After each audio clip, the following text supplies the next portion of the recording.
Hi hello నమస్తే, నేను మీ Priya. Welcome back to Priya's kitchen. ఈరోజు మన వీడియో వచ్చేసి ఫిష్ ఫ్రై అన్నమాట. సో చేపల ఫ్రై అంటే ఎవరికి ఇష్టం ఉండదండి. మా ఇంట్లో వాళ్ళకైతే చేపల ఫ్రై అంటే చాలా ఇష్టం. చేపల ఫ్రై చేసిన రోజు మాత్రం అసలు ఒక్క పీస్ కూడా మిగలదండి. సో అంత ఇష్టంగా తింటారు. సో అంత ఇష్టంగా ఎలా తింటారంటే, నేను చేసే ఈ రెసిపీ అంటే వాళ్ళకి అంత ఇష్టం కాబట్టి, సో నేను చెప్పినట్టు చేస్తే మీ ఇంట్లో వాళ్ళు కూడా గిన్నె ఊడ్చుకొని తినేస్తారు. అంత బాగుంటుంది ఈ రెసిపీ. Let's start. ముందుగా మనం మిక్సింగ్ బౌల్ తీసుకోవాలి. మిక్సింగ్ బౌల్ తీసుకున్న తర్వాత అందులోకి మార్కెట్ నుంచి తెచ్చి పెట్టుకున్న చేప ముక్కల్ని కూడా అందులోకి వేసేసుకొని కొద్దిగా వాటర్ పోసుకొని ఒక 2-3 టైమ్స్ వాష్ చేసేసుకోవాలి. ఇలా వాష్ చేసుకున్న ఈ చేప ముక్కల్లో కొద్దిగా సాల్ట్ వేసుకొని కూడా వాష్ చేసుకుంటే మంచిగా మురికంతా పోతుంది. ఇందులోకి మన మిక్సింగ్ ఇంగ్రీడియంట్స్ వచ్చేసి 1.5 స్పూన్ సాల్ట్ వేసుకోవాలి, 1.5 స్పూన్ చిల్లీ పౌడర్ వేసుకోవాలి. ఇందులోకి చిటికెడు పసుపు వేసుకోవాలి. పసుపు ఎక్కువగా వేసుకోకూడదు. And 1 teaspoon corn flour వేసుకోవాలి.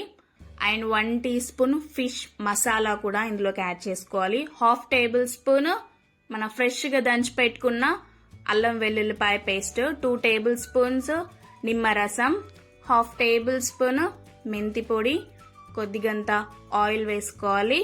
2-3 రెమ్మలు కరివేపాకు కూడా ఫ్రెష్ది ఇందులోకి యాడ్ చేసుకోవాలి. ఇందులో వేసిన ఇంగ్రీడియంట్స్ లో కార్న్ ఫ్లోర్ ను ఫిష్ మసాలా మాత్రం అస్సలు స్కిప్ చేయొద్దు, కంపల్సరీగా యాడ్ చేసుకోవాలి. సో ఈ మసాలా అంతా ఫిషెస్ కి చాలా మంచిగా పట్టించాలన్నమాట.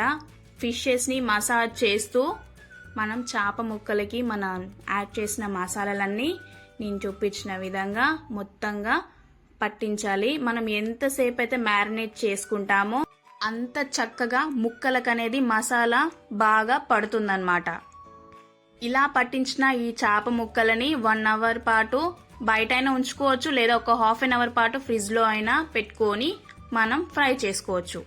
నెక్స్ట్ మనం నాన్ స్టిక్ ప్యాన్ తీసుకొని అందులోకి 1 కప్పు వరకు ఆయిల్ తీసుకొని గంట ముందు పాటు మ్యారినేట్ చేసి పెట్టుకున్న చేప ముక్కల్ని ఒక్కొక్కటిగా ఆయిల్లో వేసుకోవాలి. మనం కార్న్ ఫ్లోర్ వేయడం వల్ల మనకి ఈ ఫిష్ అనేది చాలా చక్కగా ఫ్రై అవుతుంది. అండ్ మనం 1 అవర్ పాటు ఫ్రిడ్జ్ లో మ్యారినేట్ చేసుకున్నాం కదా, సో మనకి ఫిషెస్ కూడా మసాలా అనేది ఆయిల్లో ఎక్కువ పోకుండా ఫిషెస్ కి మసాలా అనేది చాలా బాగా పడుతుంది. సో అందుకే మనం ఒక 1 అవర్ పాటు లేదా 1/2 అవర్ పాటు ఫ్రిడ్జ్ లో లేదా బయట మనం మ్యారినేట్ చేసుకుని అలా పక్కన ఉంచుకోవాలి. సో చూసారు కదా, మనకు మసాలా అనేది ఎక్కువ పోలేదు. సో ఇలా ఫ్రై చేసుకున్న ఫిషెస్ అన్నిటిని మనం వేరే ఒక ప్లేట్ లోకి తీసేసుకోవాలి. ఫిషెస్ కూడా ఆయిల్ చూసారా ఎక్కువగా పట్టలేదు. సో మన ఫిష్ ఫ్రై అనేది రెడీ అయిపోయిందనమాట. చూసారా ఎంత సింపుల్ గా ఉందో ఫిష్ ఫ్రై. ఫిష్ ఫ్రై చేయాలంటే చాలా కష్టపడుతూ ఉంటారు. సో నేను చెప్పిన ఈ వీడియోని ఫాలో అవుతూ మీరు ఫిష్ ఫ్రై ఈసారి ట్రై చేయండి. నేను ముందుగా చెప్పాను కదా, గిన్నె కూడా ఊడ్చుకొని తినేస్తారనమాట మన ఫ్యామిలీ మెంబర్స్. సో అంతలా బాగుంటది. ఇలా ఫ్రై చేసుకున్న పీసులు అన్నంలో కలుపుకొని అలా 2 నిమ్మ చుక్కలు యాడ్ చేసుకొని ఒక్కొక్క బుక్క తింటుంటే ఏముంటది. నాకు మా ఫ్యామిలీ మెంబర్స్కి అయితే చచ్చేంత ఇష్టం ఈ ఫిష్ ఫ్రై. సో తప్పకుండా మీరు అందరూ ట్రై చేయండి. మీకు ఎలా వచ్చిందో నాకు ఫీడ్బ్యాక్ ఇవ్వండి.